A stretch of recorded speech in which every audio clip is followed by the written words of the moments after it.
Hello, hello. Let me know if you guys can hear me. How is everyone? How are we doing this Tuesday evening? Let me know if you all can hear me all right, as usual.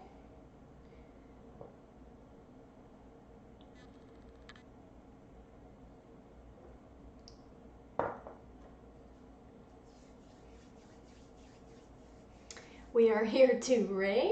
Hey, Matt, what's up? Ridley, H. Reardon, Neil, what's up, guys? I'm assuming you guys can hear me if you say we're here to rage. Sorry about that sound mix-up in the beginning there. It's every time I switch music, it seems like I have trouble playing the intro correctly, so didn't mean to blast your eardrums out there, Neil. All right, you guys can hear me. Okay, we have quite a spicy topic tonight. These are just becoming the spicy topic night, Tuesday night. We're here to rage, kind of, not really. Just here to give a critique, just to bring something to your attention. Not necessarily in an attacking way, even though the Doom-esque music at the beginning of the stream probably did not lend very much credence to the claim that I'm not attacking anyone. But we're going to get into it tonight. We have some spicy things to talk about. I have some articles I'm going to be reading from, and we're just going to go from there, and we're just going to see what happens. Just going to kind of go with the flow, just talk about something tonight. So now that we have a few people watching, and of course, as always, I leave my live streams up for anyone who wants to watch them back later.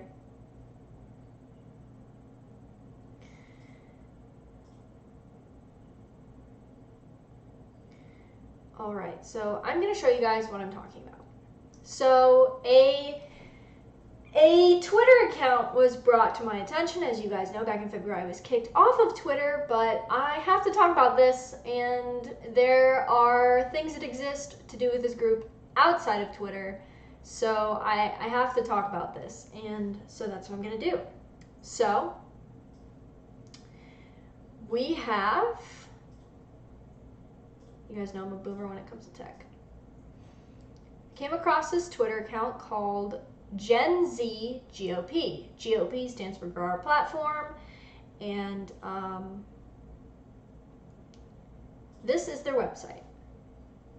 Let me know if you can see that okay.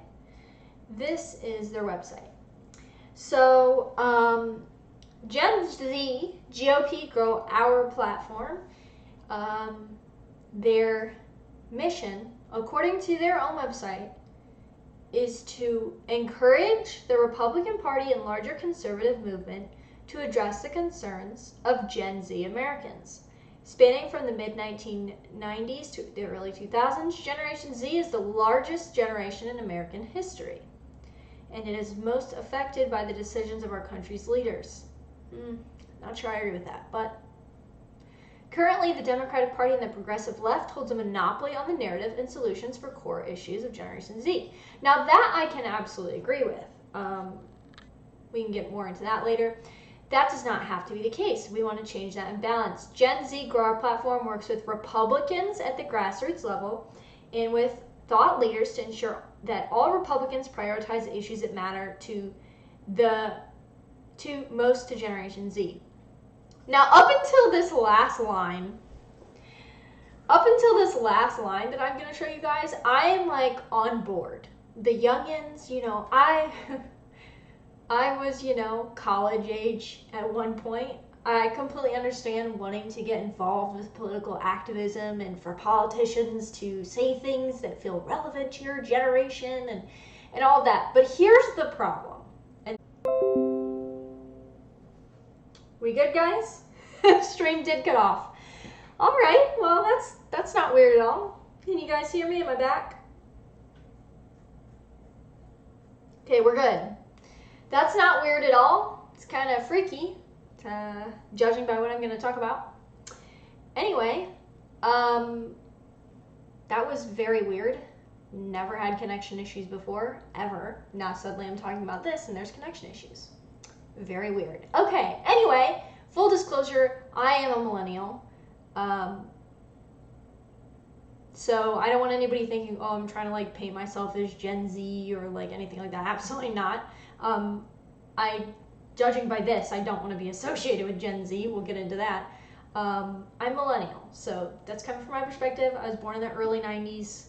Just let's get that straight out the bat. All right, so let's get back to this website.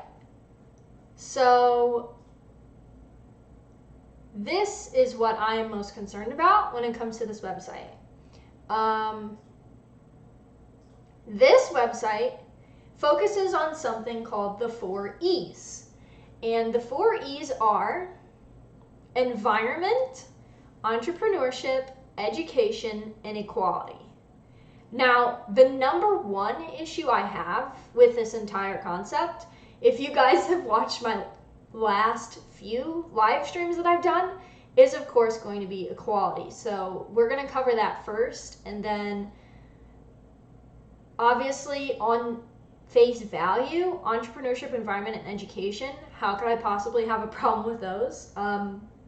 We'll get into that. So equality.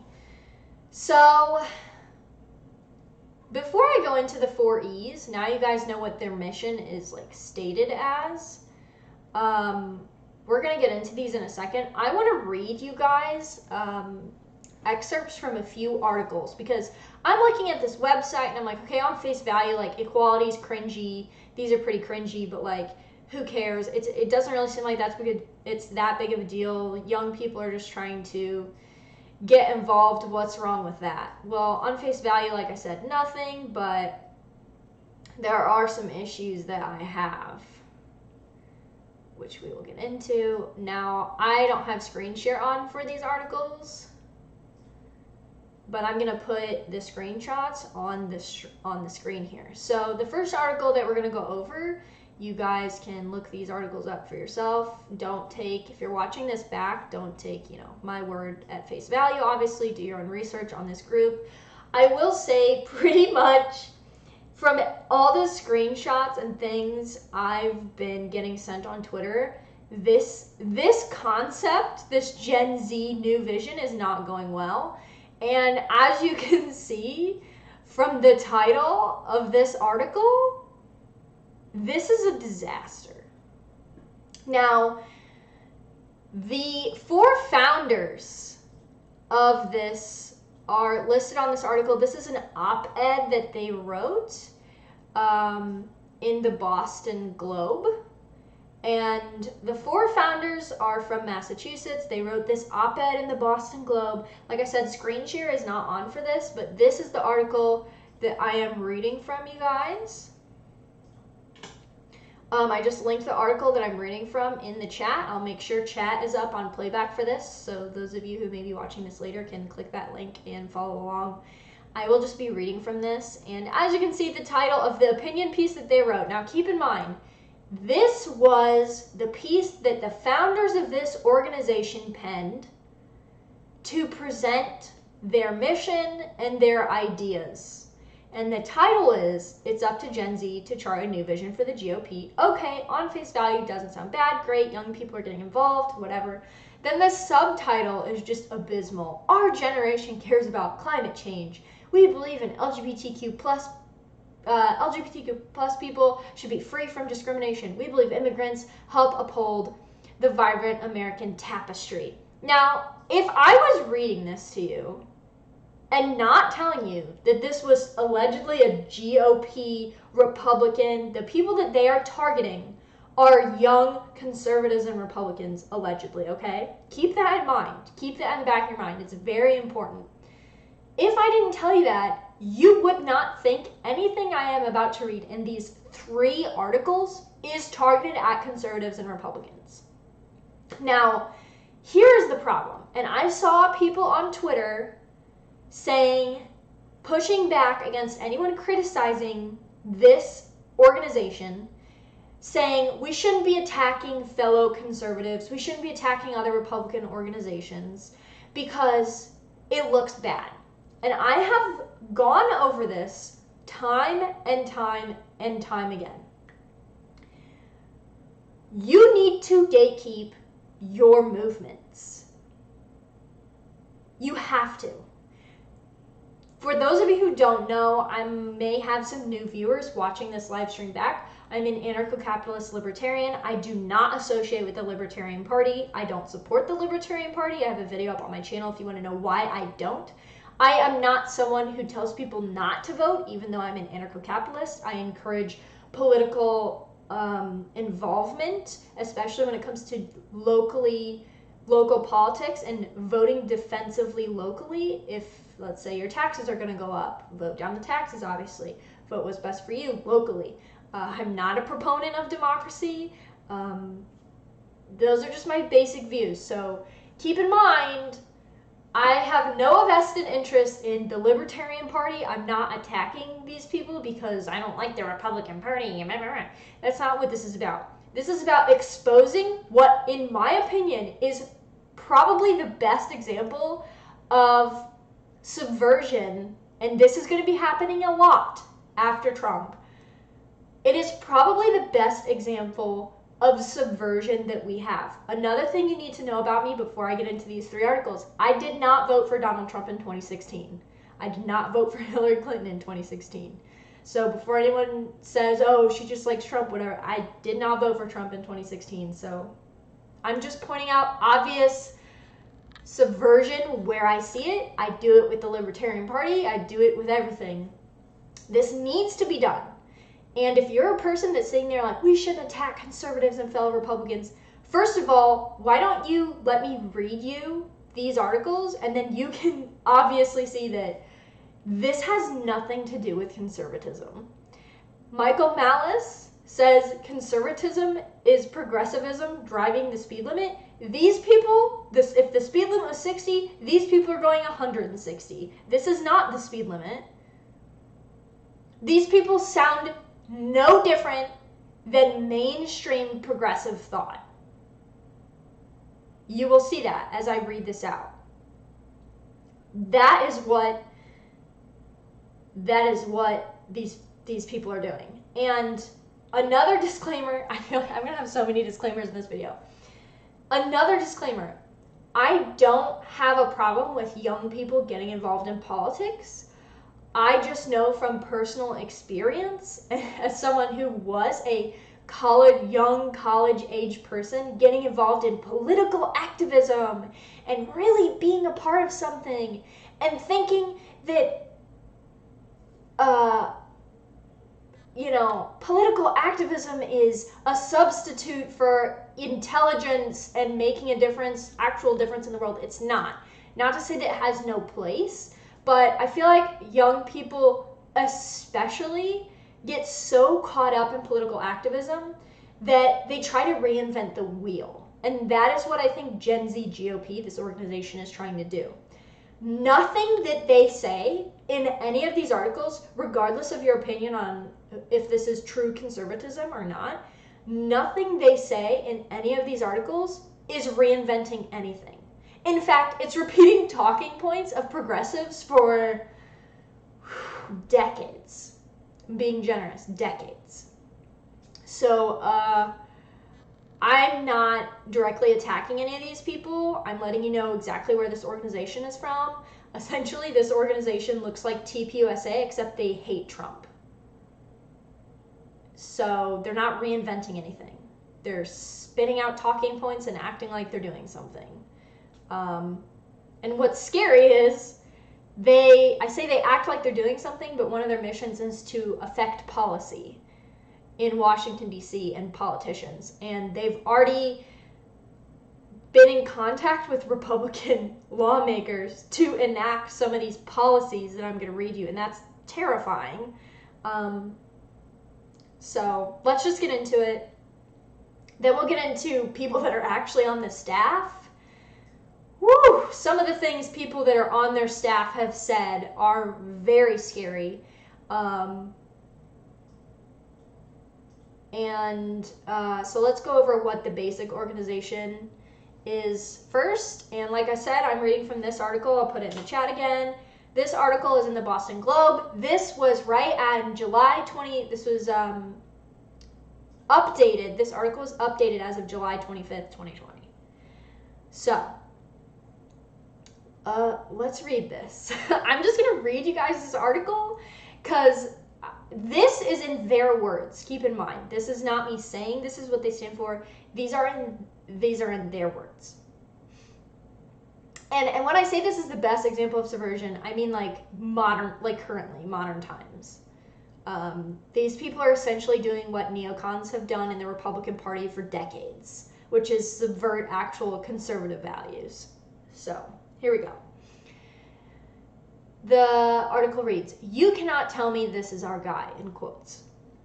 That feeling, that sentiment of unfettered disgust is one that animates the sensibilities of many young Republicans today. It is a simple emotion, one of pure conviction that opposing the personal and political essence of this president of the United States is the right thing to do. Okay, they're talking about Donald Trump. Just so you know. When I first read this, I hadn't looked at the date of this article. I thought they were talking about Biden. They're a GOP, they're conservative, young, whatever. Why would they, right? My brain was just not going there. No, this organization is just a bunch of anti-Trumpers. Back to the article. However, while we firmly believe that preventing the re-election of Donald Trump is a necessary precondition to realizing our vision for the future of the GOP, our mission will become even more important after November 3rd. Think about that.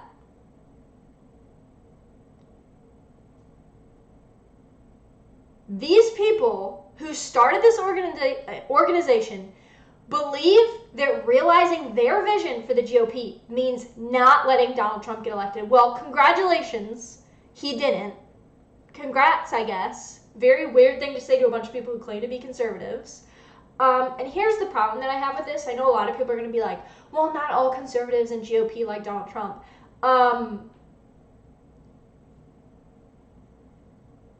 Most of America, Republican conservative-wise, supported Donald Trump.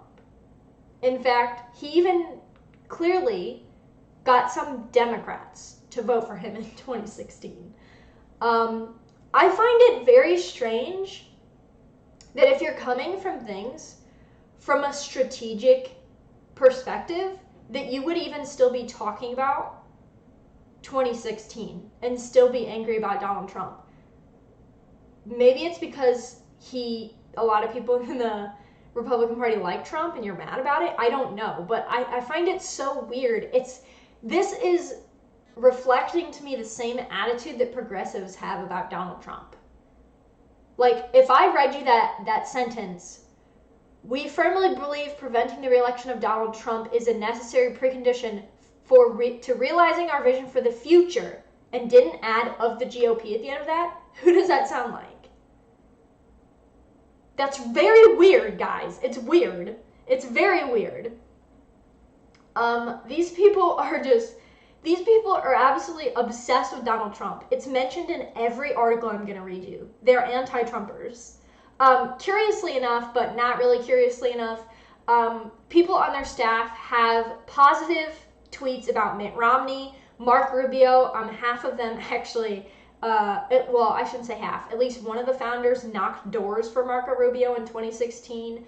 Honestly, it sounds like they're just mad that the Republican candidates that they like are losers and couldn't win the presidency, to be honest with you. Like, that's how it's coming off to me reading all these. Like, they have Trump derangement syndrome. It's bad. Okay, so like I said, if you guys want to follow along, I dropped the link in the chat multiple times here. Back to the article. Sorry, I just had to, there's a lot to get through here. As we've grown up in politics, the Republican Party has gifted us many things. A political home, sound principles, clearly not, but whatever, and most of all, each other. Oh, how nice. But while this party has brought our friendships closer, its current iteration of right-wing Trumpian populism has been tearing our country apart. In a sense, we've become politically alienated as rhetoric and policies move toward the extreme. This is not an endorsement of the Democratic Party or the political left more broadly, but rather a call to rethink the right so that it remains a productive counterbalance to the generational shift toward the left.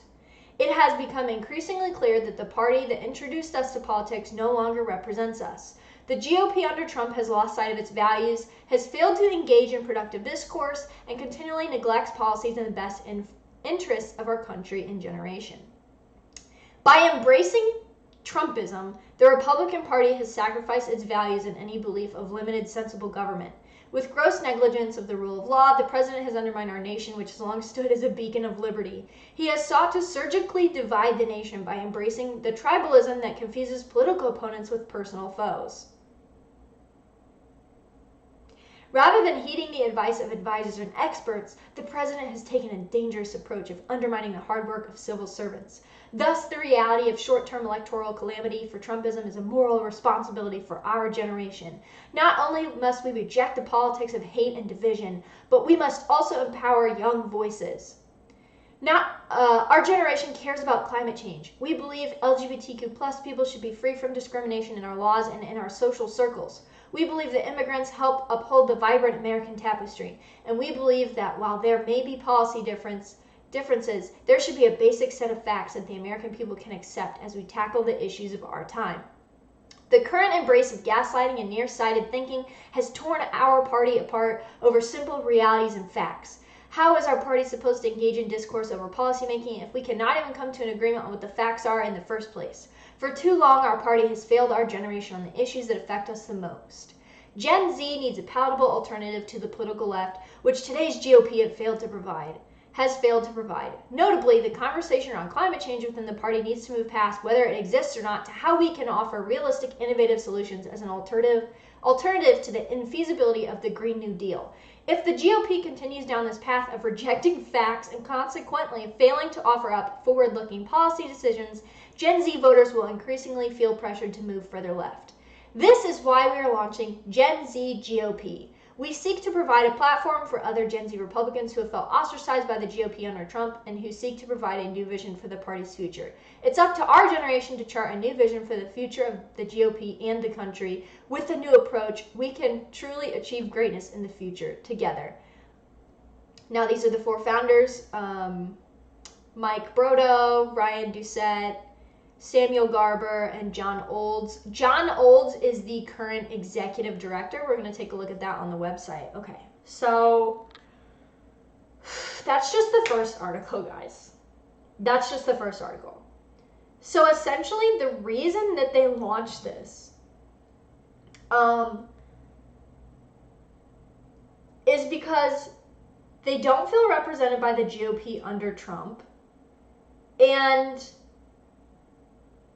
they're mad about how the immigrants and the LGBTQ allegedly feel, as if there's none of those people could possibly support Donald Trump, or did support Donald Trump, or currently do still support Trumpian politicians. And that's why they started this. Okay. Like I said, I already said this, and you guys are getting it already from me reading the first article. These people need to be shamed. I'm not saying to attack people, but when you have people like this that are clearly trying to subvert your values and your ideas, they need to be actively shamed. And it's not really surprising. Like I said, I'm a millennial. I have family, obviously, have cousins that are Gen Z. This is not an attack on Gen Z,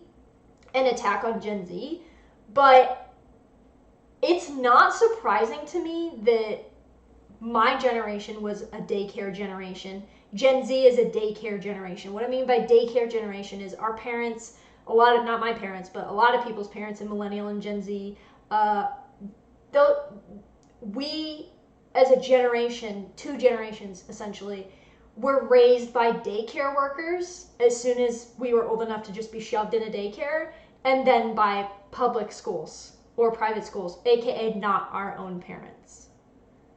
So it's not surprising to me that even though these people clearly, they truly believe in their hearts that they are true conservatives, they're spouting progressive word for word catchphrases, word for word, their entire platform is progressive. They essentially sound no different than neoconservatives. It's actually insane. I don't understand how anyone could look at this and think, oh yeah, that's the kind of conservative I am. Why don't you just be a Democrat? I don't understand. The only thing that was missing, like someone pointed out, is BLM. Don't worry. Gen Z GOP has a podcast on Spotify. Like I said, I encourage you all. I'm going to add all these articles that I'm reading from in the link to in the description, link to this video, so that you guys can go read this for yourself. Don't take my word for it. They also have a podcast on Spotify. Let me make sure I'm getting the title of the podcast correctly. Their podcast is just called Gen Z Grower Platform Podcast. Very easy to find. They have 5 or 6 episodes of their podcast. I listened to their entire podcast today. They're indistinguishable from progressives. In multiple episodes of their podcast, they kept talking about black and brown people are really important. I mean, black and brown people. And then someone would say a point and be like, yeah, you know, Americans are being disproportionately affected. And then the person that was talking would be like, yeah, black and brown business owners. And like, the people that were doing the podcast, they look white to me. I don't know if they actually are, but they look white to me. They had one of their staff members is an African American guy, and he was on there talking about gun control, and he literally said in an op-ed that he wrote for Gen Z GOP, he said he was a gun control absolute or Second Amendment absolutist, which in my mind means no restrictions, absolutist. What does that word mean? And then a couple minutes into the episode with him, his name is Sam, he talks about, I wish I had the clip. I would play you guys the clip if I could. He talks about, you guys can go listen to this for yourself. His name's Sam. It's the episode with Sam on the Second Amendment. He goes, but I'm not like libertarians who think all gun restrictions on guns are unconstitutional. I don't subscribe to that. Meaning, obviously, that in certain situations, he supports gun control. These people are literally just common sense gun control. Who says that? Progressives. That's not conservative. You are not conservative. I looked through all of the staff's social media, except, of course, her name's Elle. She is the former communications director for Gen Z GOP. She locked her Twitter account because people found pictures of her allegedly, I haven't seen this verified, she allegedly volunteered for the Hillary Clinton campaign in 2016. And then she attended the Women's March holding a pro-gun control sign.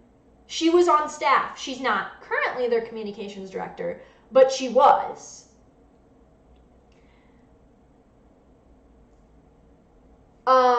She also voted for Biden. That's cited in an article somewhere. So that's a former staff member, and the current staff members are anti-Trump and tweet positively about Marco Rubio and Mitt Romney.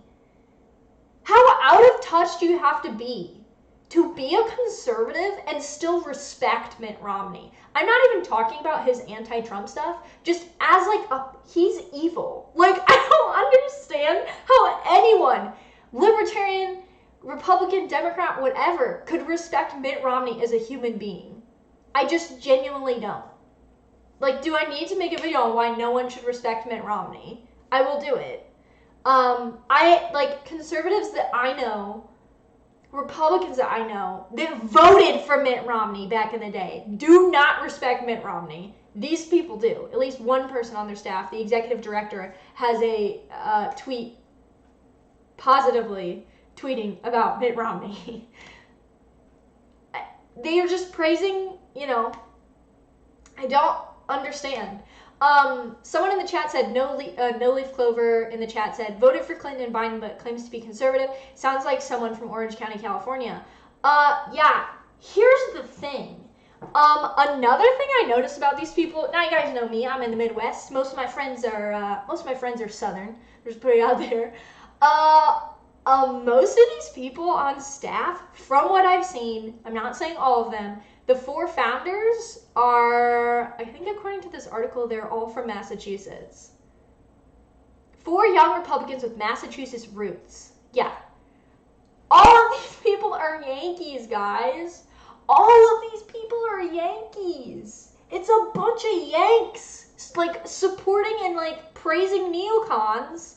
And they're all from Coast, except actually that girl, Elle, who was on staff, is from the border of Illinois and Wisconsin. Illinois, I don't know if you guys know, if you're from Illinois, at least like, if you support the policies in Illinois and you live in Illinois as a state, you're not really any better than like a East Coaster or a West Coaster, to be honest. So, just something to point out that I thought was funny. Obviously, you know, there are people, I know a lot of people in New Hampshire are really good libertarians, and people exist who aren't statists, and as cringy as that is to say.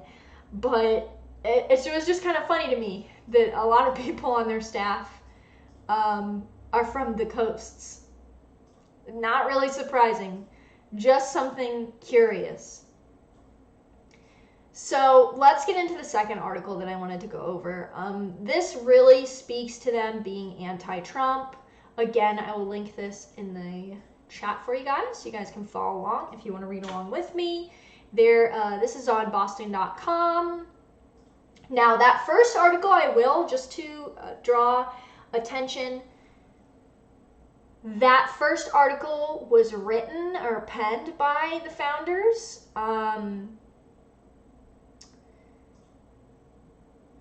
This, again, I'm not screen sharing. You can follow along with the link in the chat.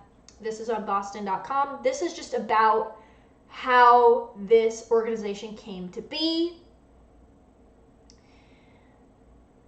Okay, I'm emotionally exhausted already. I'm almost an hour in and I've just been ranting, but I can't believe anyone would take these people seriously. I just can't. Okay. So, meet the anti-Trump Gen ZOP seeking a new course for the Republican Party. 4 young Republicans with Massachusetts roots have created an organization that hopes to attract young voters and chart a more inclusive future for the GOP. Again, saying things like inclusive, diversity, equality. This does not sound like conservative Republican. It doesn't at all. So let's get into the article. The idea was born on the 4th of July as a group of young friends reveled on a deck in New Hampshire talking about politics. After deep and thoughtful conversations, I highly doubt that, Mike Brodo and Ryan Doucette, apologies if I'm saying the names wrong, found themselves asking, how do we get our message out there? We're so frustrated with people coming to us and just not understanding why we're against what the president is saying. Brodo, whose first engagement within the political realm as a kid was knocking on doors for Marco Rubio's 2016 campaign in New Hampshire, briefly went inside to get a glass of water and then was hit with an epiphany. I came back and I was like, Ryan, we're going to make a podcast, Brodo said. The pair met the next weekend to start hammering out the details. They quickly expanded the idea, bringing on 2 more friends with whom they'd initially bonded through the GOP, 21-year-old John Olds and 19-year-old Bates College freshman Samuel Garber. Wow, I just read that word for word in this article, and it's just really badly written. Okay, like I said, that's not on them. This was written about them. This is not written by them. Looks like they pulled some quotes from them, but it's not written by them. By the way, this article is written August 14th, 2020, just for some perspective there. Eventually, Brodo said the group hit a turning point when they decided to establish not only a podcast, but a full-blown organization called Gen Z GOP. Now the 4 young Republicans with Massachusetts roots have banded together, created a podcast modeling what political discourse should look like, and an organization that offers an ideological home for the newest generation of voters who feel disillusioned by the older generation of Republican political leaders. Gen ZOP launched near the end of July, I'm assuming they mean July 2020, with an op-ed in Boston Globe. We just read that op-ed. With each new episode, the group offers not only commentary on the news, but a space to debate, present arguments, and cite sources without attacking people who disagree. Doucette, who is currently serving as the chair of Massachusetts Teenage Republicans, said that in order to move forward, we have to recognize that our political opponents are not our personal enemies. We simply have a different way of going about things. Okay. You guys know how I feel about this.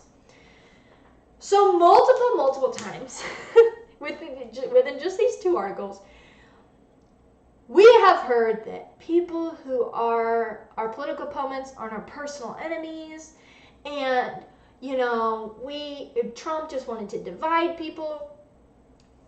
I cannot stress to you enough how out of touch these people are. And it's very weird because I don't understand. It's like they're a bunch of young people who are acting like they're 60-year-old people. No offense to you if you're 60 years old. But you guys understand what I mean. It's like they think they're presenting new ideas, but they are stuck decades in the past. There have already been Republicans who are totally caving on immigration, caving on LGBTQ plus issues, caving on various other social issues. They're already caving. So I don't really understand, quite honestly, the point of this. I hate to tell young people just join the Democratic Party, but yes, I would unironically rather them join the Democratic Party than join libertarians or the Republican Party, because you're not like either of those things. You're just trying to say you are and change it. They quite literally, by their own admission, are trying to, with Generation Z, subvert the Republican Party into accepting their values, half of which, the values they claim, the Republican Party already supports, even Trump. Why are we acting like Trump was super anti-LGBT whatever? Because of a few things? I think he was the first president ever, maybe first presidential nominee that was running for the GOP to hold up a pride flag.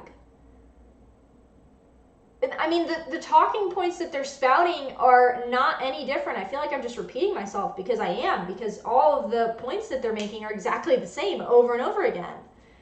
And I feel bad, and like I said, I don't want this to seem like I'm completely attacking Gen Z. My description in this video says, discussing some not-so-based Zoomers. I know a lot of people these people's age, that don't support this at all and would bully these people. I'm not telling them to bully these people, but I know a lot of Gen Z people do not support what's going on with this organization. Actually, I saw quite a few people on Twitter completely condemning this. I saw quite a few people completely condemning every post they made. It's just silly. Okay, let's just keep reading. I want to inform, this is a topic on how this organization was created. I think it's really easy for people in Gen Z to feel disenfranchised from the political system. In school, it's either you support Trump or you support the Green New Deal, and that just doesn't make sense to me. There's so many different political opinions that fall in between.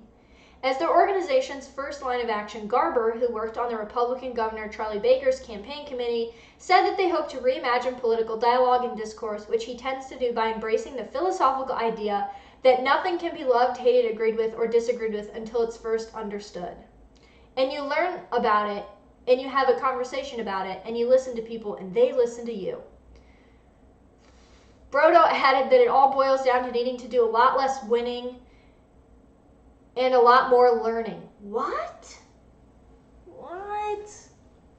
We should not be going into this with, We want to beat this person in a debate. We should also not be afraid to change our mind, and we shouldn't be afraid to admit that we're partially wrong. It's up to Gen Z to renew and continue the American dream going forward, Garber added, which means addressing real issues like climate change and racial injustice. Oh my God, more buzzwords.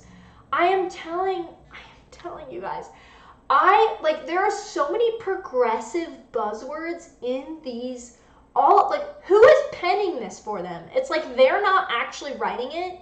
They think they're being new and special, but they are, again, parroting progressive talking points.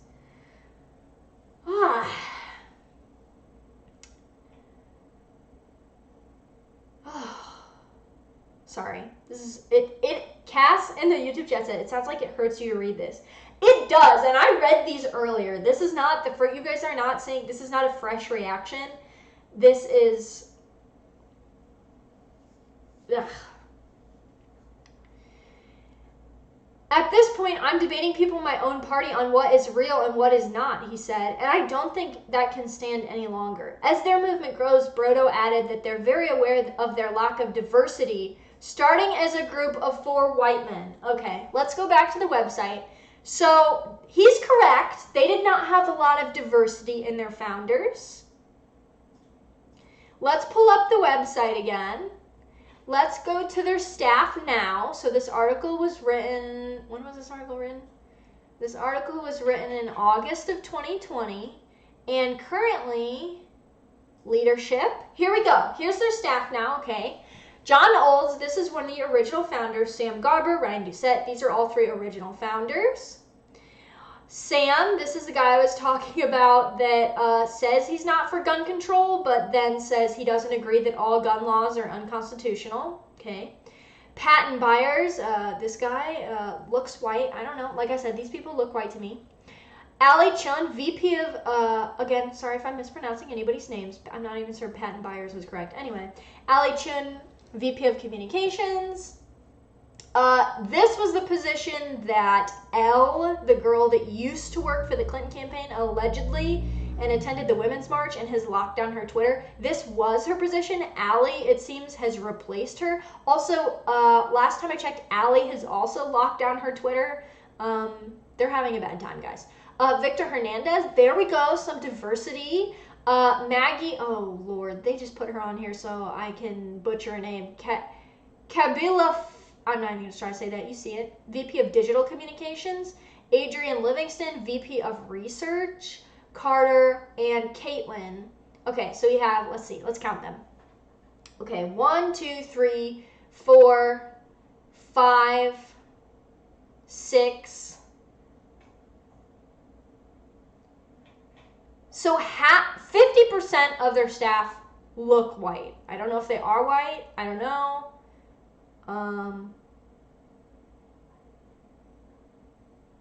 This girl's kind of ambiguous. I don't know. Okay, and then we have Caitlin and Sam are both obviously African Americans. I don't know if that's how they identify themselves, though. You never know. Allie, we have an Asian. Okay, so we have 1, 2, 3, 4.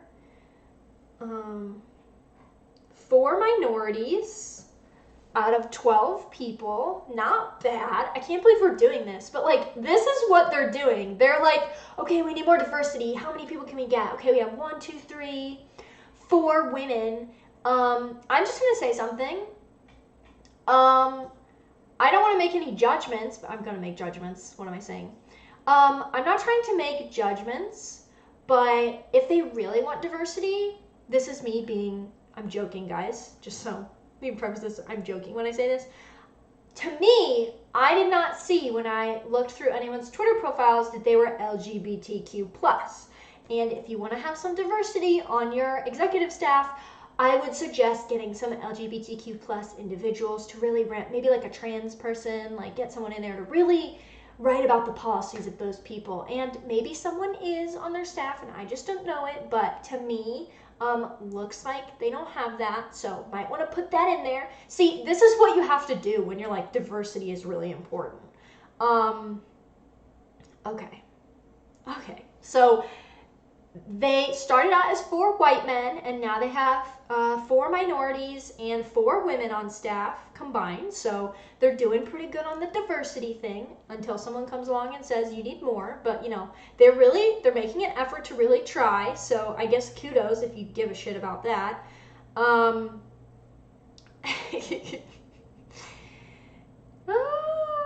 okay, where was I in this article? Diversity. Here we go. As their movement grows, Brodo added they're very aware of their lack of diversity, starting as a group of 4 white men. The horror! Oh my god, white men! At the same time, there's a reason that we look the way we do. The party has not just failed at its messaging, but now failed at its policy to attract people of color and women to some extent. He said, alluding to a use of racially insensitive messaging.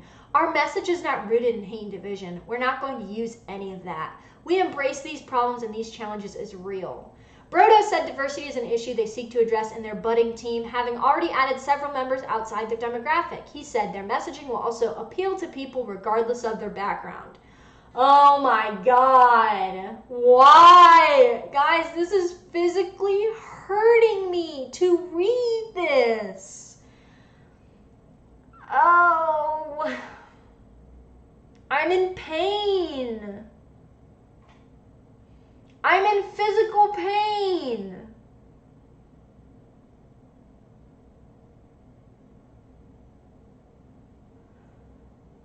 Okay, again, just more things about we don't need to divide the country. Okay, whatever.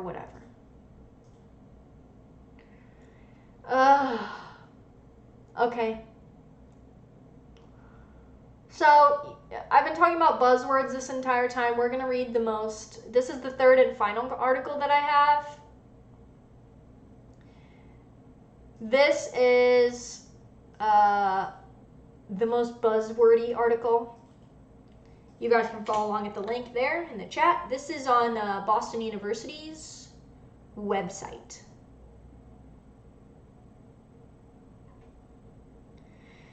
These BU students hope to transform the GOP. Members of Gen Z GOP, they want the Republican Party to address climate change, xenophobia, and racial injustice. Truly the issues of our time, guys. Getting a rare word in edgewise at last month's presidential debate. So that tells you how old this article is. This article was written in October 22nd, 2020, just so you know, just for context. Getting a rare word in edgewise at last month's first presidential debate, Democrat Joe Biden slammed Republican President Trump's divisiveness. Jesse Lambda agrees, and he's supporting Biden. He's also a member of a Young Republicans group. Lambda, who calls himself an independent, belongs to Gen Z GOP, a small cadre of young conservatives with big hopes of coaxing the Republican Party out of what they see as health access killing, climate change denying, racism hugging crouch. That is a direct quote from this article. Good God. It starts with the extremely divisive rhetoric and failure to acknowledge major issues affecting our generation. Lambda says of what he calls Republican orthodoxy's crack up. So keep in mind, this is not a founder. This is just a member of the group. So just keep that in mind. So this person isn't necessarily representative, but we just read those other 2 articles written and had quotes from directly the 4 original founders. It seems pretty in line with what their platform is. So it's not surprised this guy, even though he calls himself an independent, is a part of this group. These problems predated Trump, but the president's rhetoric and lack of solutions have brought these issues to the forefront.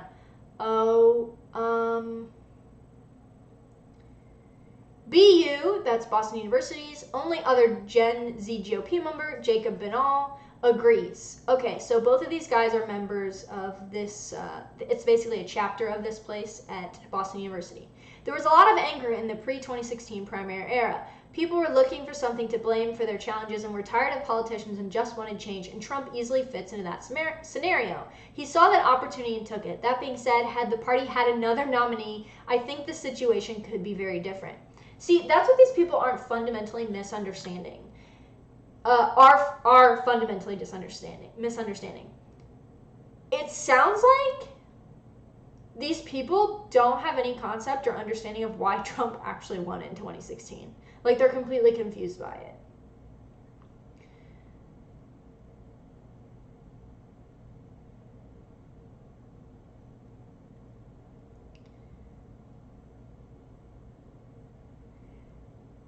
Banal, who is lending his graphic design talents to the Gen Z social media efforts. Oh, I wonder. Okay. That's another thing I gotta show you guys. Let me get this ready. You guys will think this is hilarious. Gen Z GOP's logo is very interesting. We'll get into that in a second. I'll keep reading here. He brushes aside party stalwarts' standby criticism of reformist Republicans as rhinos, Republican in name only. It basically means you don't support Trump, yet what conservatives criticize and protest a Republican governor, they aren't rhinos. He says, referring to Massachusetts Governor Charlie Baker, whose moderation led no less than Trump to tar him with the slur. Okay, here's the thing. We're not just calling you rhinos because you don't like Trump. Look at your entire platform. Look at the phrasing that you're using. It's all progressive.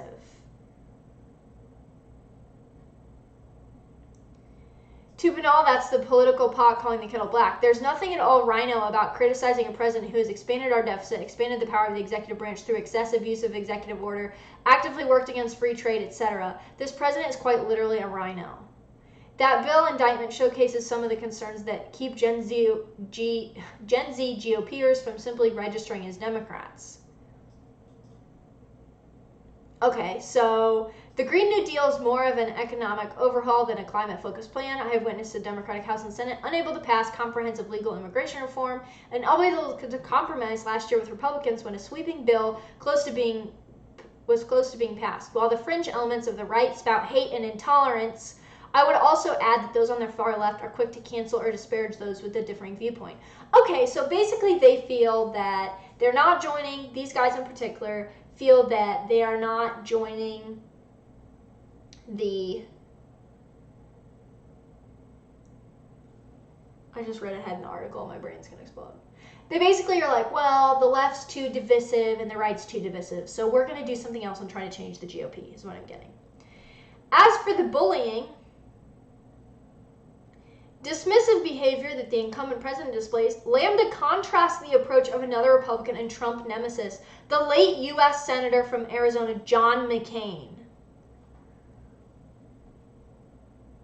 During his 2008 presidential run, McCain parried a few supporters' fake derogation of Barack Obama as an Arab. No, ma'am, McCain replied. He's a good feeling man who I just happen to have some disagreements with. In the end, Lambda says, we as Americans are all in it together, and it's up to fix the discourse. We are not in this together. You are allying with people who want to destroy society. You don't have to attack them as individuals, but you can attack the ideological things that they are pushing. And there's nothing wrong with that.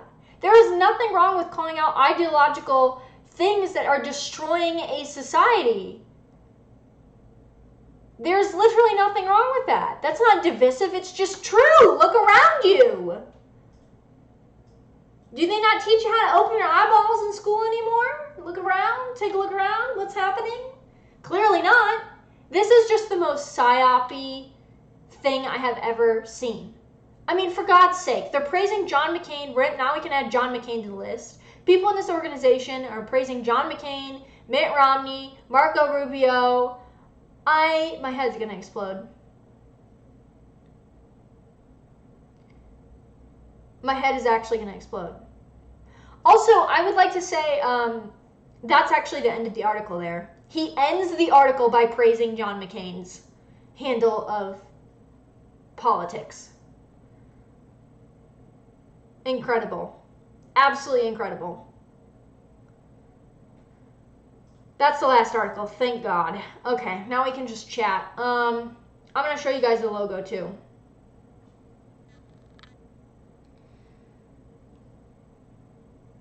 Uno momento. 1 second.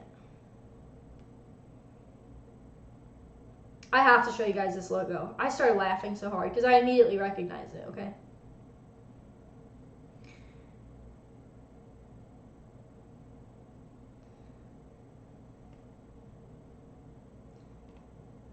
I have to get myself the logo here really quick.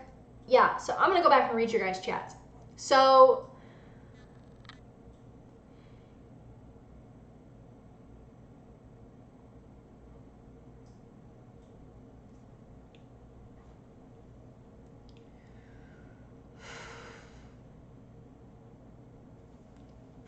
it's incredible. It's incredible, guys. It's just incredible. Like I legitimately, my brain is going to explode.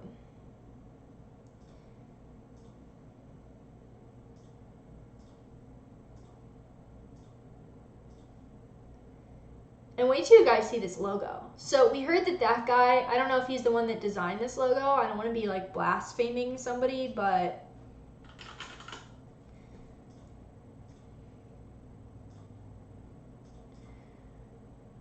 the logo is hilarious.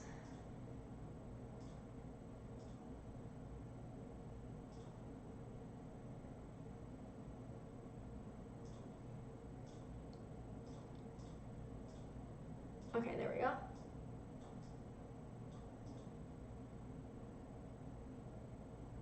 Okay, this is the Gen Z GOP logo. I just want you guys to look at this for like a minute or so and let me know what this logo reminds you of.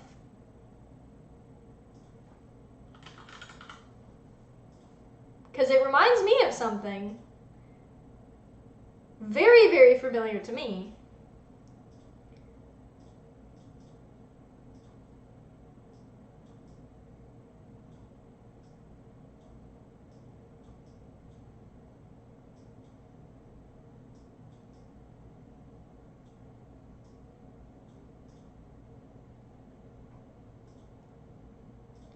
What does the logo look like, guys?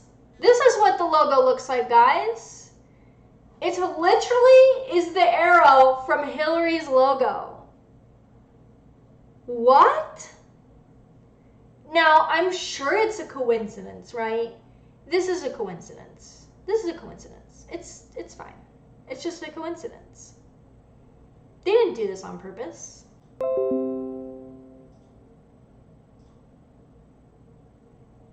Okay, I guess I'll take that off the screen because I can't talk about that individual without YouTube taking my stream down for 2 seconds.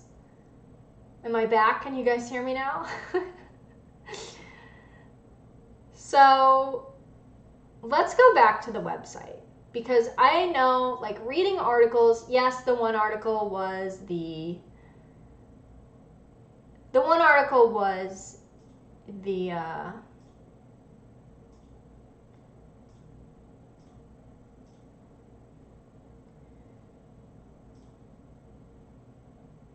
was written by the founders, but you know, let's go back to the 4 E's.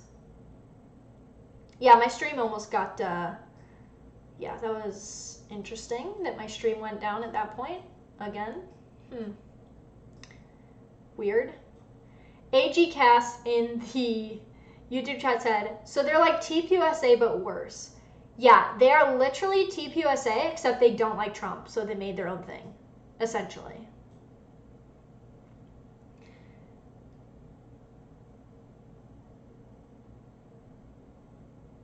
Okay, so these are the 4 E's. Let's go over my favorite one first, equality, okay? This is straight from their website. This is a live view of their website. You guys can see equality. True to our roots as conservatives, we believe that all people should enjoy equal protection under the law. True to our roots as conservatives, we believe that all people should enjoy equal protection under the law. As such, we believe the Republican Party must stand against discrimination and fight for the rights of all, regardless of religion, race, gender, sexuality, or disability, both in the law and in our communities and social circles. So here is the thing. What? How do you make sure you have equality in communities and social circles? It is literally impossible. I have done entire streams about egalitarianism. These people are egalitarians. What do we know about egalitarianism? It is inherently left-wing. You cannot be right-wing and subscribe to equality in communities and social circles. Period. You cannot do it. When addressing issues of inequality, we must first acknowledge that the first step towards rooting out bigotry and prejudice is to learn from our neighbors and strive to create communities that are inspired by the new commandment, love one another. That's not new. Jesus said it, okay? So I have a big problem with them. Oh God. So no mention of Christianity anywhere, but they're acting like they created a new commandment, but then citing, I hate this. Generation Z is the most diverse generation in American history. Again, diverse. Diversity is so important to them. And it is the first generation with no memory of legislated segregation. While ambitious politicians attempt to pit Americans against each other, the Republican Party can be successful with young Americans by appreciating our generation's desire for a world where all people, regardless of identity, have the opportunity to get ahead. In society where free speech is under attack, it is imperative that our work toward equality includes valuing all points of view. Okay. I can't. Okay. So I don't need to go into why egalitarianism and equality, striving for absolute equality in social circles and communities is bad. It's not possible. It's not possible, guys. You cannot be right-wing and be spouting this egalitarian bullshit. I'm sorry to cuss. I've been trying not to cuss on this stream. I don't know if you guys have noticed. This is not possible. This is straight from their website. They are essentially, to me, admitting they are left-wing. Natural hierarchies aren't cool. We want equality instead. You are left-wing.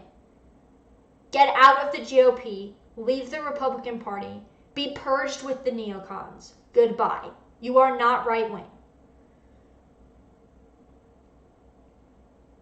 Okay. That's just the first. That's just the first E. We have 3 more E's that they say are on their basic platform. Let's go to environment. Okay? Environment.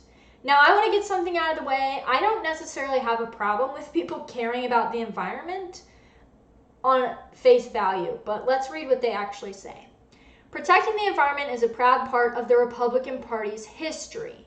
The Republican Party has, in the past, emphasized the importance of environmental protection, as Republican presidents have established the National Park Service, Environmental Protection Agency, and signed various iterations of the Clean Air and Clean Water Acts.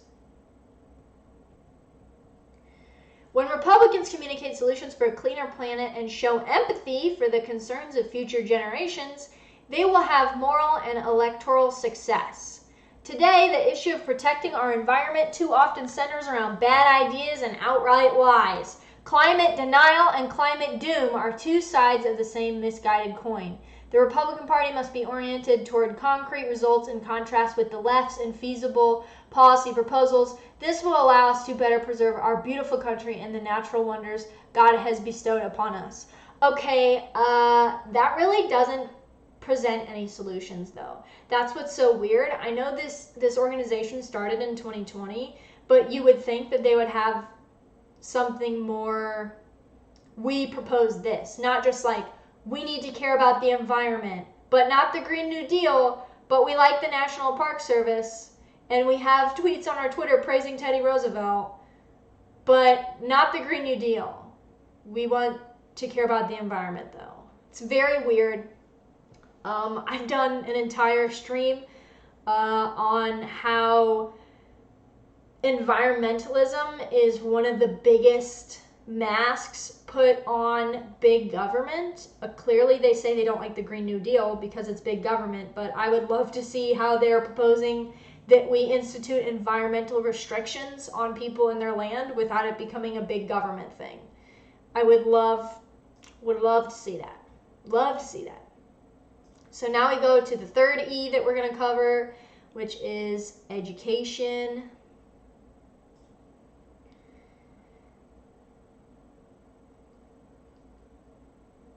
Republicans spurring change in education is the easiest way for the party to have a seat at every table in a community. Okay, not a bad point. Everybody cares about their kids' education.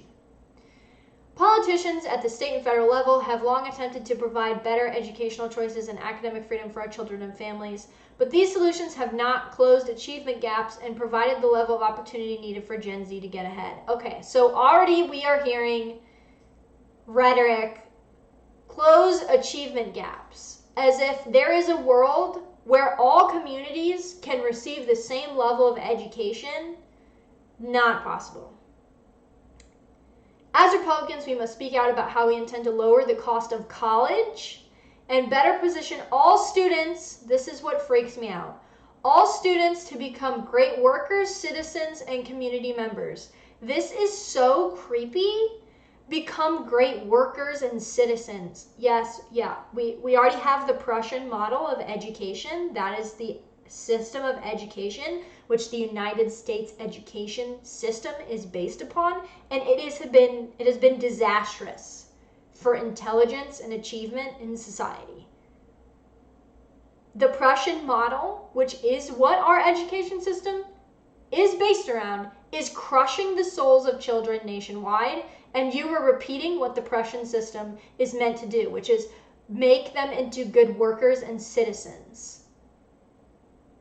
That's disturbing to me.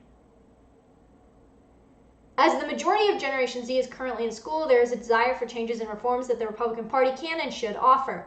Further still, an investment in education pays the greatest dividends to our families and communities. Schools across America, regardless of zip code, must equip students with skills necessary to take on challenges of the 21st century. The Republican Party must address student debt head-on, not ignore it. Similarly, rather than playing the victim to left-wing biases of academia, the conservative movement must engage and fight the important battle for a balanced curriculum. Okay, here's the problem, and here's why that must fight for a balanced curriculum is so hilarious to me. It is very clear that most of the people who ever wrote this went through the education system, and they are holding progressive views. So what balanced curriculum? What balanced curriculum do you want? You guys are spouting the same things that progressives do. According to you, by your own views, you should think that the curriculum is already balanced. You don't believe anything really differently, aside from maybe economics. I don't know. You don't talk about your economics at all on your website or in any article that I've read. So I don't know. All you're talking about is social issues, and they are all progressive.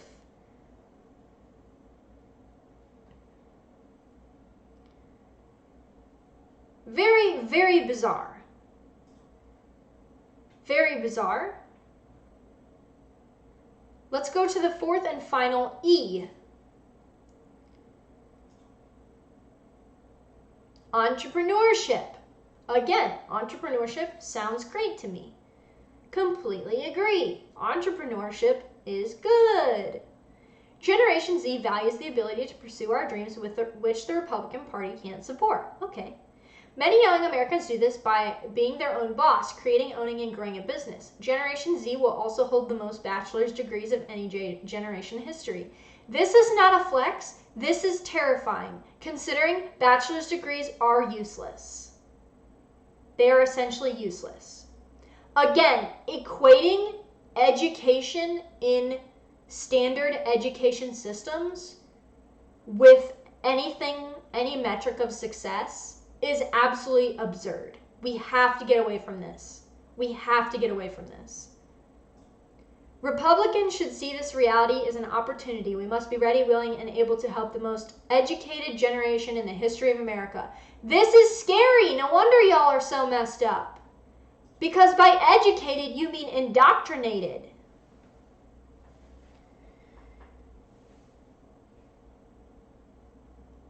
The 21st century demands new ideas and values the contribution of entrepreneurs. Entrepreneurs in the industries of the future are critical to both the fabric of our immediate communities and the country as a whole. Capitalism is under attack by those who wish to dismantle our way of doing business in the name of wokeness. You mean you guys?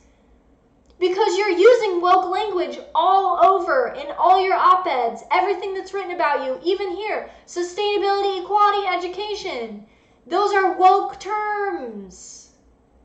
You're equating being educated with a bachelor's degree with being intelligent.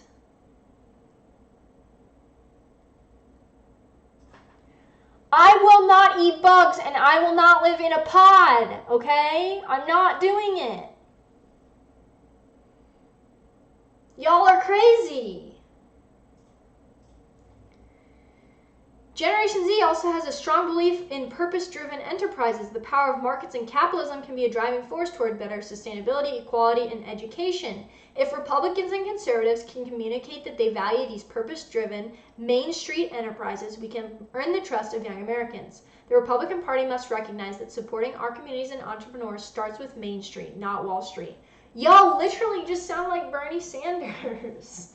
Like, this is such a joke. If this is the future of the Republican Party, which I hope to God it's not, we're just screwed. We are absolutely screwed, guys. Speak out against these people, these kind of people, whenever you can. This is not good. Again, on the face, they are saying boomer things. I support entrepreneurship, equality, education, and the environment. Woo! And they're saying woo-woo stuff and acting like they're presenting new and fresh ideas to win over the youth. No, you're presenting progressive ideas because the youth is progressive. And instead of standing strong for actual conservative values, you are saying we need to become more progressive. And I can't even completely blame these people, because as I've talked about many times on this channel, this is why I talk about cultural things. Culture informs politics. If you have a Generation Z, growing up where everything around them, television, every political party essentially, their parents aren't raising them, they're throwing them in public schools and daycares, every facet of society is preaching progressive values. It's no surprise that a bunch of people who call themselves Republicans and conservatives on their website are actually just preaching progressive values and trying to repackage it. I can't even entirely blame them. Because of course they are. It's what they've been surrounded by as young people. Of course it's going to happen. It's very sad to me. I know I joke about, oh, I can't read this, it hurts. It does hurt me, because you have generations of young people who are replacing actually doing good things in their communities with joining groups like this and thinking they're Republican and they're going to change the world when they're just progressives. That's what you are.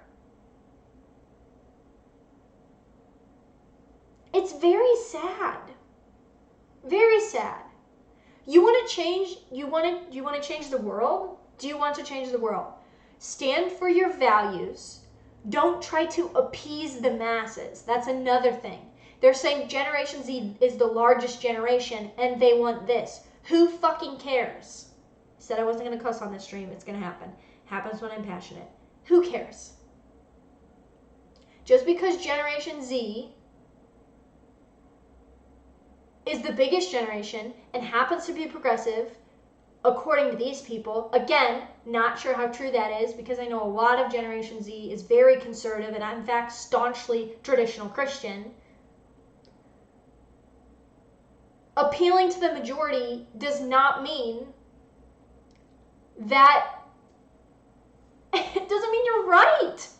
That's democracy. Democracy sucks.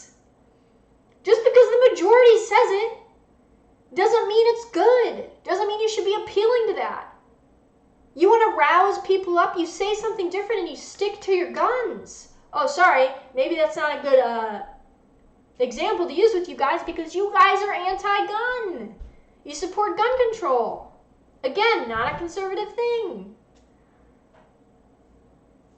Not a conservative thing. So I'm going to bring up one more thing when it comes to Generation Z, GOP, and then I'm going to wind down and go through the chat and answer guys' questions. This was especially disturbing to me. It's very topical. Let me find this really quick. This is probably, I know I've read some pretty disturbing things here, but this is probably hands down the most disturbing thing that I came across while reading through, like I said, I did a lot of research. I read through all their Instagram posts. I scrolled through their Twitter. New message. Let's see. Let me pull this up for y'all. This is by far the scariest thing that I saw while going through their social media.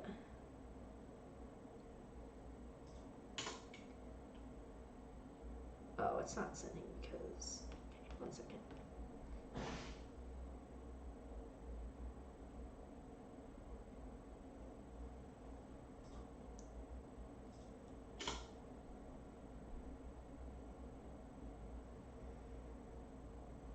All right, let me go through the chat while I wait for this to load.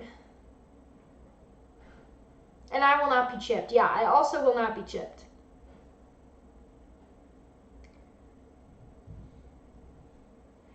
Sinosure342 in the YouTube chat said, look at the granular data of exit polls. The majority of whites over 25 voted for Trump. Yeah, but we're talking about Generation Z.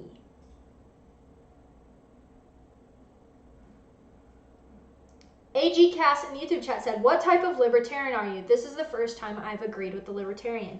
If you guys are watching this stream and you want to know more about me and you want to chat with me and ask me questions, feel free to join my public Telegram channel. It is linked in the description of this video. I chat quite frequently in there. I don't just plug my stuff. I chat with you guys a lot. But to answer your question, I'm an anarcho-capitalist libertarian. The easiest way to describe myself would be I am fairly Hoppian. I don't call myself Hoppian quite yet, but if you want to know my general views, that's it. If you want to know, I'd love to talk to you. If this is the first time you're agreeing with a libertarian, I'm not surprised. Libertarians can be incredibly cringy. I'm not saying I'm the only one who's not cringy. If you're agreeing with what I'm saying, I'd also recommend checking out people like Eric July. He's got a YouTube channel. There's lots of creators that are like me that aren't super cringy libertarians, and I wear anime costumes as a hobby, and I'm not as cringy as some libertarians. So kind of a white pill to hear you say that you agree with me, even though you said I'm one of the first that you've agreed with.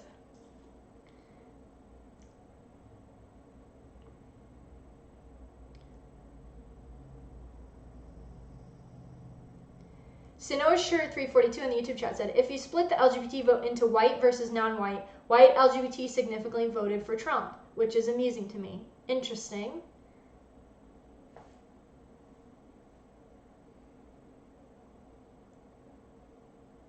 Yingling in the YouTube chat said, this is just a guess, but it seems to me that most involved in politics tend to have the greater good mindset, so of course they lean left no matter which party they support.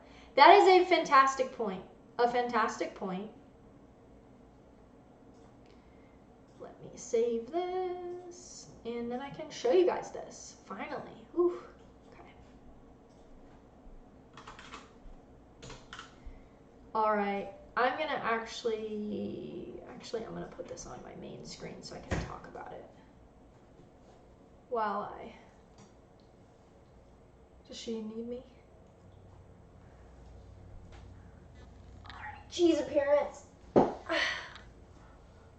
Okay, let me put this on the screen.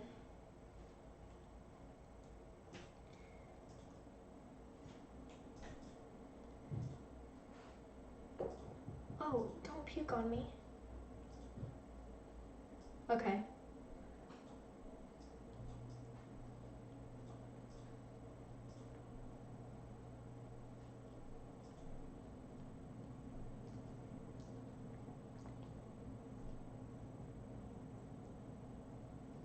Okay, this is the most disturbing thing that I saw while going through their social media. This is on their official Instagram account. You guys can go to this Instagram account. You can read this Instagram account for yourself. We know all of you have heard this message for the past few months repeatedly, but we just want to remind you one more time, get vaccinated. Listen below as different members of our team explain why getting vaccinated was important to them. Executive Director John Olds thought it was his patriotic duty to get it and wanted to protect not just himself, but also his loved ones. Senior Advisor Sam Ledoux saw the pandemic destroy many lives in the Hispanic community and got vaccinated to protect others, including frontline workers. Chief of Staff Ryan Doucette wanted life to return to normal and also wanted to protect his community from the virus, so he got it. Guys, this is terrifying. I'm sorry. Patriotic duty? This is terrifying. So not only are these people terrible on pretty much every issue, but they are also terrible on this. They are doing what every major corporation is doing and shoving this down your throats because they don't want to be viewed as the bad guy. These people are no different than wimpy neocon anti-Trumpers. This is subversion. I am not anti-vax, in case anyone's going to paint me as that. That is not what I am saying. What I am saying is this is extremely scary to me. That an organization, and keep in mind, all of those people, I don't know about Sam, but Ryan and John are founding members and they are very young. They are in the least bracket to be affected by this, and they're saying stuff like, it's my patriotic duty and I want to protect my family members. Weinark in the chat said, Trump said the same thing though. He's all for the vax. Okay, cool. Like, I said that I didn't vote for Trump in 2016 and I'm not a Trump supporter.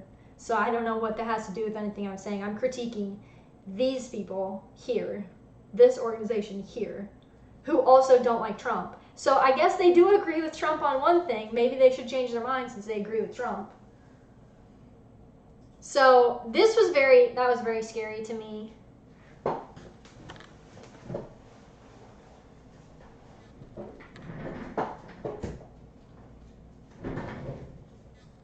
Very scary to me.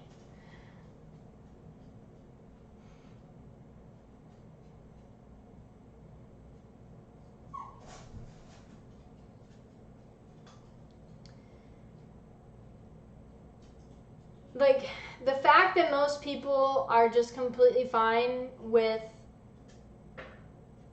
trying to make other people's medical decisions for them is very scary to me. And I don't know why anyone, especially someone who's limited government, would go along with the rhetoric. And obviously they're not saying you have to get it, but I mean, come on. They're spouting everything. It's your patriotic duty. Come on. It's very concerning to me. That was one of the most concerning things that I found while doing this research. Like I said, if you're watching this back after the stream, when this stream uploads, I will be dropping all the links to all of the articles that I went over in the description of this video, so you can actually go look at them for yourself. All the screenshots that I showed on the screen as of this video are indeed on their social media. That thing about the jab was about a week ago. Something else funny that I discovered on their Instagram is that they posted about Mother's Day, fine. They posted about Juneteenth on June 19th, obviously, we have to virtue signal. And they didn't post anything for Father's Day, which, again, I mean, it doesn't really mean anything, but I just thought it was kind of funny that they posted for Mother's Day and Juneteenth, but not Father's Day, which is the day after Juneteenth. Very weird. I guess, very weird. Especially for a conservative GOP organization. What, do Gen Z people not like dads? I just thought that was kind of funny. And I mean, obviously I talk about the importance of fathers a lot, so I just thought it was, my personal eye kind of caught that, they didn't post anything for Father's Day, at least not on their Instagram or their Facebook that I saw. So, very interesting. Very interesting. So again, if you guys want to research any of this for yourself, you are more than welcome to do so. I dropped all the links in the chat to the articles that I went over. I will be leaving links to their social media, though a lot of their staff members are privating their social media accounts. So I don't know how much of that is going to be able to be viewed by you all. But in conclusion, for this stream, I just want to end with this. There is nothing wrong with keeping these people who do not represent traditional conservative values out of the GOP. Just because you disagree with someone, they said it themselves in all the articles I read.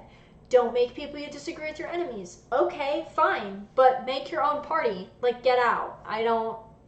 I'm not a part of the GOP, but if you are a member of the GOP, if you consider yourself a Republican, it's perfectly fine to gatekeep these people who are clearly progressives. In fact, it's very necessary. This is Subversion 101. They're repeating all the buzzwords of progressives and appealing clearly to a progressive audience, or what they think is a progressive audience, saying things like racial injustice, equality, diversity. Equality is one of the 4 main parts of their platform, and they are not just talking about equality under the law. They said equality in social circles and communities, which is not possible unless you completely reject a natural hierarchy, which, as I said for the 4th time on the stream, that's not right wing, that's left wing. This is subversion. This needs to be called out. I see a lot of people already calling them out on social media. That's why they're privating their Twitter accounts. And good. These people need to be driven out of political activism. We don't need any more progressive people. We really don't. These people are not good for any movement. They're not good for society preaching these kinds of things. I have no problem saying that. I truly do hope that they're just young. I hate to sound patronizing. I don't want to sound patronizing to them, but they're really young. A lot of them involved are very young, under 25 and under. Obviously, they're Gen Z. And I remember I've talked about in my political journey video on this channel that I used to call myself fiscally conservative, socially liberal. And I have a feeling that's what these people think they are, but they're just progressives. And I really hope that one day they actually do the research and read more into philosophy and political theory and history and learn that they are not on the right side of history. I'm sure that's a phrase that they would use to refer to Donald Trump, but they are not on the right side of history either. This is not the kind of political discourse we need. We don't need any more progressives, I promise you. And that's exactly what you guys are. And this was saying, if anybody on staff at Gen Z GOP sees this somehow and wants to have a conversation with me, I don't really do conversations on this channel, but I'd be more than happy to have a conversation with you and pick your brain a little bit, because a positive thing I will say is, even though I don't really agree with most things on your website, it's a very nice website, and I did reach out to them and email them and ask them who their supporters are, if they have any conservative institutions supporting them. I've seen some conservative politician, or Republican, I should say Republican, not conservative, Republican politicians have come out and supported them, and they've interviewed a lot of them when it comes to the climate change stuff, which is very interesting. But I'm open to a conversation. I'm very much wondering who their donors are and how they're getting this started up. 501c3-4s, I believe, don't actually have to publicly disclose who their donors are. So we might not know. I don't expect them, especially after I've done this 2-hour live stream, to answer who their donors are, but I thought it doesn't hurt to ask, so I emailed them and asked. I doubt we'll find out. But it's definitely sketchy. This is definitely subversive. And you guys know, if you've been around this channel, I don't like to assume that people are just ignorant. I think it's safer to assume that this is malicious, and I hate saying that, and I'm not saying to go attack these people, but I see nothing wrong with making videos pointing out why they are wrong in what they're doing.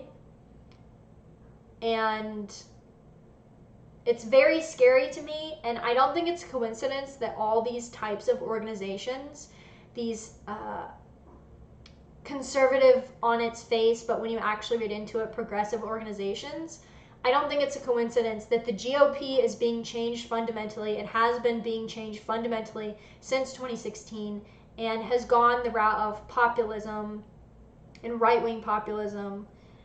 But now all of a sudden these organizations that are preaching progressive things are popping up to change the GOP to a more progressive way.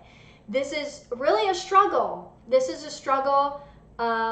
I don't think it's divisive to talk about this at all. This stuff needs to be talked about and needs to be called out. And there's nothing wrong, even they admitted, with having disagreements. And if you have a disagreement and you don't agree with this, I don't think there's anything wrong with letting them know. And I don't want to disparage them because they're young. I'm 27. I had a Twitter since 2009 that got deleted in February of this year because of my political opinions. And I know how it is to be young and to really want to involve yourself in something and do something important. But this is not the direction that you guys need to be going in. Trust me, I know from personal experience. And I'm sitting here now telling you that you are being manipulated. I hope that you're being manipulated. I know that sounds bad. I hope you're just not thinking that you've reinvented the wheel, because you haven't. These ideas, like I've said multiple times on this live stream, have been talked about for decades, have been trying to be pushed for decades. And most of the things that you are pushing for are already mainstream in society. You are not presenting anything new. And I want to present things that are new. Personally, I want to promote self-ownership. I want to promote secession all the way down to the individual. I want to promote actual freedom within society.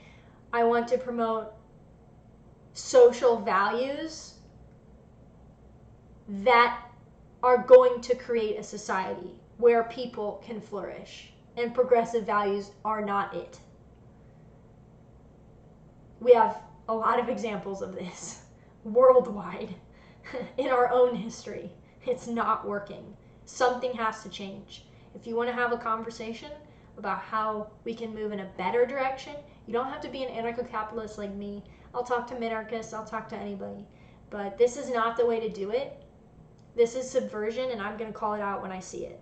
And there's plenty of libertarians who probably agree, I will say. People who call themselves libertarians who probably agree with a lot of the progressive values on Gen Z GOP's website. But this ain't it. This ain't it, guys. There's a better way. There's a more prosperous way to do this. And it's not with progressive values like racial diversity and diversity and environmentalism, and it's not the way to do it, guys. You're not changing anything. You're more of the same. We can channel that. I want to be an activist energy in a good way, I promise. I like to think I do that here on this channel, but I don't know what else to say. That's pretty much it, guys. This has been a really long live stream. My live streams usually don't go this long. If you're still here, thank you for sticking with me.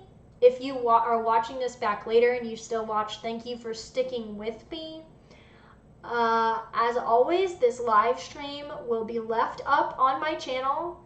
Sorry for the weird delays in audio visuals tonight. I have very good internet, but for some reason when I mentioned certain topics, my internet went out. Being a little conspiratorial there. But I will see you guys. Saturday is my next stream. If you're new to this channel, please join my Telegram. My Telegram is already in the description. After this video uploads, I will be adding all the article links that I talked about in this video in the description down below. Please do your own research about this organization. I believe it is a net negative for not only the GOP, but the things that they're discussing are a net negative for society. And I hope I presented it in a non-accusatory, just policy perspective, just plain this isn't good perspective. Because, like I said, I cannot support this, and I urge no one to support this, to be honest with you. No one on any, I don't care if you're libertarian, conservative, whatever. I'm sure Democrats will support it just fine. But I think that a lot of the things that they're talking about are incredibly out of touch and aren't going to lead to anything good, to be honest with you. And ironically are just going to lead to more division, because a lot of people who are Republican and conservative are actually those things and don't want to be progressive. And they are going to stand against things like this, as they should, as libertarians should. So, thank you guys all for watching. I will see you Saturday afternoon, this upcoming Saturday afternoon at 2 p.m. Central Time. Usually these streams don't go this long, but you just never know. Sometimes we just have spicy topics. Make sure you join my Telegram in the description down below. Make sure you check out my website, www.kenziepuff.com. It's linked in the description below if you want to see more of what I'm about. If this is your first time watching, that's a good place to kind of peruse around and see what I'm about. And again, thank you guys so much for watching. I hope this brought something to your attention that I think a lot of people don't really know about, because this organization only has a couple thousand followers across all their platforms. Please look into it for yourself. As always, make your own decisions, but I really think this is something that my followers will be just as concerned about as I am. And as always, I hope you guys have a fantastic rest of the week. I, for one, am stoked for this weekend, and I can't wait to see you guys on Saturday afternoon, hopefully. Thank you so much for watching, and as always, stay comfy, everybody.